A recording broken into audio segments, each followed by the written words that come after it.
नमस्कार, शोभाज kitchen healthy फूडमध्ये तुमचे खूप खूप स्वागत आहे।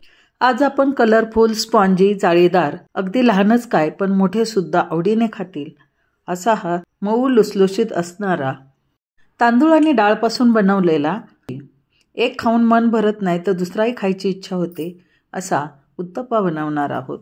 हा स्पॉन्जी जाळीदार उत्तप्पा नाश्त्याला किंवा रात्रीच्या जेवणात खाऊ शकता, टिफिनला देऊ शकता। यात काही पदार्थ टाकल्यामुळे त्याची पौष्टिकता वाढते आणि हा एकदम हेल्दी असा जाळीदार उत्तप्पा तयार होतो। मी आधीच तयार करून घेतलेलं पीठ घेतलेलं आहे।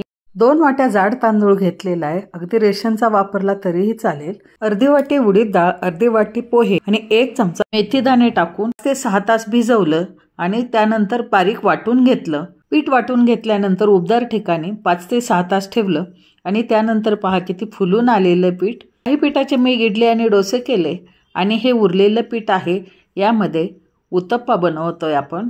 तर पहा किती फुललेला आहे, दिसत असेल बबल्स आलेले आहेत। तर असं पीठ असेल तर आपला उत्तप्पा अतिशय जाळीदार होतो, एकदम स्पॉन्जी होतो। तयार पीठ असेल तर 10 मिनिटातच छानपैकी उत्तप्पा तयार होतो। एका बाउलमध्ये 1 मध्यम साईजचा कांदा बारीक चिरून घेतलेला आहे, अर्धी वाटी कोथिंबीर आहे तीही बारीक चिरलेली आहे आणि 1 मध्यम साईजचा टोमॅटो बारीक कापलेला आहे आणि 4 हिरव्या मिरच्या आहेत, त्या सुद्धा बारीक कट करून घेतलेल्या आहेत। मिरचीचं प्रमाण कमी अधिक करू शकता। अर्धी वाटी किसून घेतलेलं बीट आहे, त्याऐवजी गाजरही टाकू शकता। चवीनुसार मीठ टाकलं। हे मिश्रण उत्तप्पा करायच्या वेळीच बनवून घ्यायचं, फार वेळ याला असं ठेवायचं नाही, नाहीतर त्याला पाणी सुटतं। म्हणून हे ऐन वेळेलाच तयार करून घ्यायचं आहे।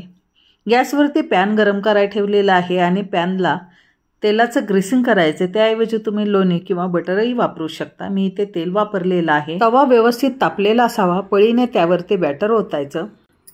बॅटर हे जाडसर ओतायचं, फार पातळ करायचं नाही आणि साईडने तेल सोडायचं।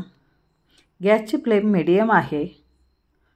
पहा किती बबल्स यायला लागलेले आहेत, असं स्पॉन्जी आणि जाळी बनायला चालू झालेले आहे।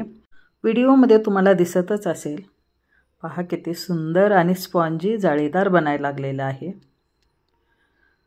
अशी जाळी पडायला लागली की लगेचच त्यावरती जे आपण मिश्रण तयार करून घेतलेलं आहे, कांदा, बीट, टोमॅटो आणि मिरची, कोथिंबीर, हे सर्व मिश्रण त्यावरती व्यवस्थित पसरायचं। अतिशय सुंदर दिसतं। साईडने तेल सोडायचं आणि उलटण्याच्या साहाय्याने मिश्रण व्यवस्थित दाबून घ्यायचं। आता ही कृती पीठ ओला असतानाच करायचं, म्हणजे जे मिश्रण आहे ते व्यवस्थित उत्तप्प्यामध्ये मिक्स होतं आणि आपण जेव्हा उलटतो त्यावेळी ते निघत नाही। पहा किती सुंदर दोन्ही बाजूने भाजून घेतलेला आहे आणि अशा प्रकारे आपला उत्तप्पा तयार झालेला आहे। अगदी 5 मिनिटातच हा उत्तप्पा तयार होतो।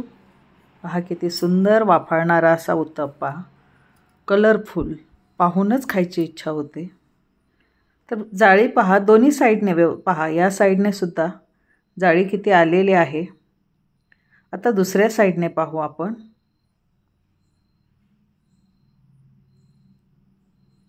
दोन्हीकडूनही व्यवस्थित जाळी आलेली आहे।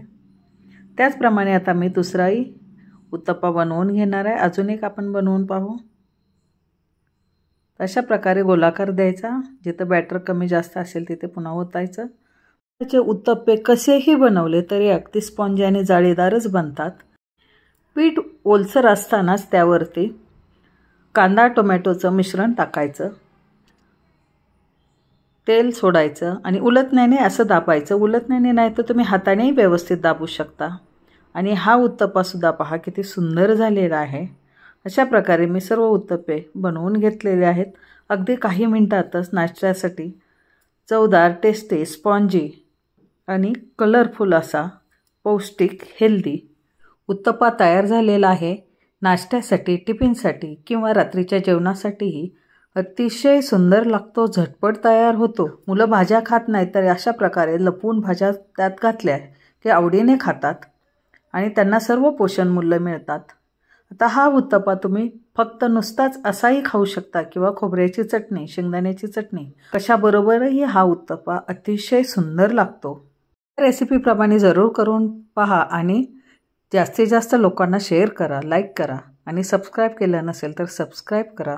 व्हिडिओ पूर्णपणे पाहिल्याबद्दल धन्यवाद। पुन्हा भेटू अशाच नवीन टेस्टी आणि हेल्दी रेसिपीमध्ये. तोपर्यंत स्वस्थ खा, मस्त रहा. Bye bye. Take care.